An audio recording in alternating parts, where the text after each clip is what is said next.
اهلا وسهلا حبيباتي، نتمنى انك تكون في احسن الاحوال، احسن الظروف. نتوما كتشاهدوا هذا الفيديو هذا. اليوم غادي نحضر معكم واحد العسل منزلي.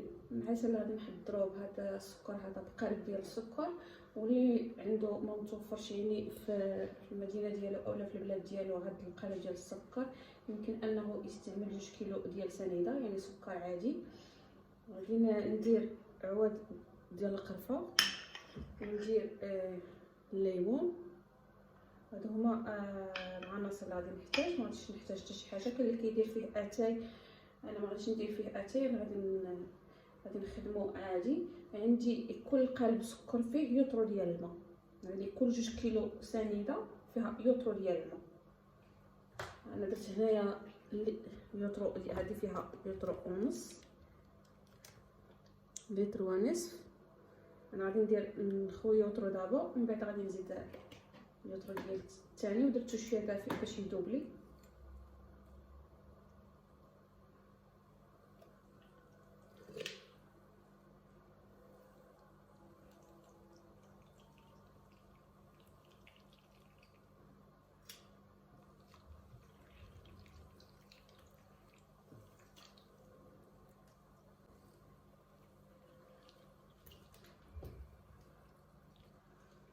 غادي نزيد اللتر الثاني لهذا القالب هذا، يعني 2 يوترو، وغادي نرجع معكم.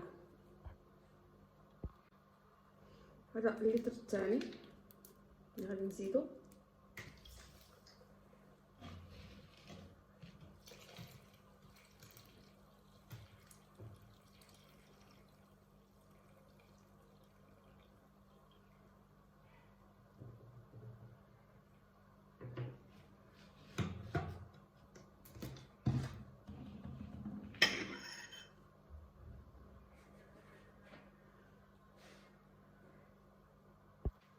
هنا خديت واحد الملعقه خشبيه باش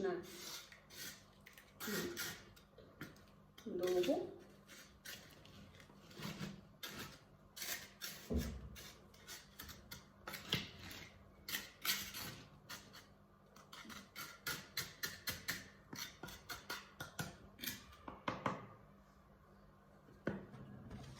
غادي نوضعو فوق من النار.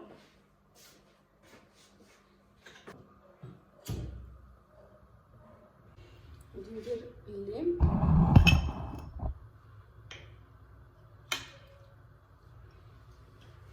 وندير قرفه عواد، نخليها تطبخ. نخليها بعد ما درت القرفه والليم، غادي نخليها تيذوب هذا السكر هذا، ونخليها لمده نتاع 40 دقيقه اولا 45 دقيقه. من بعد نشوف واش العسل ديالي يعني وصل القوام اللي بغيت انايا. خصو يجي معسل، يجي سائل، وغادي نرجع معكم من بعد ما غادي يذوب السكر. وهنا كما كتشوفوا معايا من بعد ما ذاب السكر وطبخنا الماء ديال السكر اللي درناه، غادي نبقى مره غادي نبقى انا ما غاديش نسد عليها الكوكوط، غادي مره نبقى نركب عليها، وغادي ملي نشوفها يعني غادي تبقى دير واحد الكشكوشه. هذيك الكشكوشه ضروري انني نقلعها ونصفيها. غادي نوريكم ملي غادي تبدا دير الكشكوشه من بعد ما العسل ديالنا يبدا يطبخ. ها نتوما كما كتشوفوا معايا،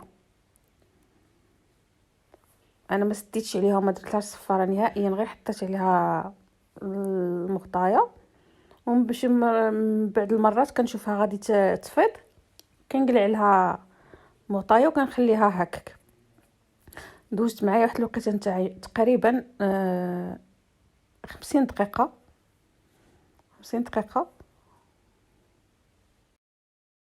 وهنا من بعد ما العسل ديالنا بدا يحمر كما كتشوف معايا، بدا يعطي واحد اللون اللي هو قهوي. ها هي الكشكوشه اللي غادي نبقى نقليه. غادي تبقاو تقلعوها، ما تخليوهاش نهائيا. هاد الكشكوشه هادي انا راني ديجا قلعت يمكن هذه هي المره الاخيره اللي غادي يعني باش نصور معكم ونوريكم. كل ما كتطلع لي كشكوشه بحال هذه كنقلعها، ما كنخليهاش. وباش نعرف العسل ديالي باللي طاب ملي كيحمر الليم اللي كيطيب مع العسل. ملي كتشوفوا اللون تاع الليم تبدل اللون ديالو ولا حتى هو بحال اللون تاع العسل، تعرفوا بلي العسل ديالكم طاب وتطفيو عليها. وهذا هو القوام ديال العسل ديالنا، كيجي على هذا الشكل هذا كما كتشوفوا معايا. ما كنوريكم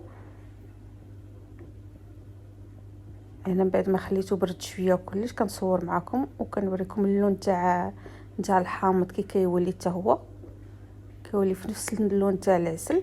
من بعد غادي نصفي الليم ونصفي القرفه ونقلع منها كاع داك الشيء، وغادي نديرها في شي سبيره حتى نحتاجها باش نحضر بها معسلات رمضانيه ان شاء الله باذن الله. وكنتمنى باللي هذا الفيديو يعني ينفعكم، وتبعوا الطريقه والمقادير وغادي تنجح معكم طريقه تحضير العسل.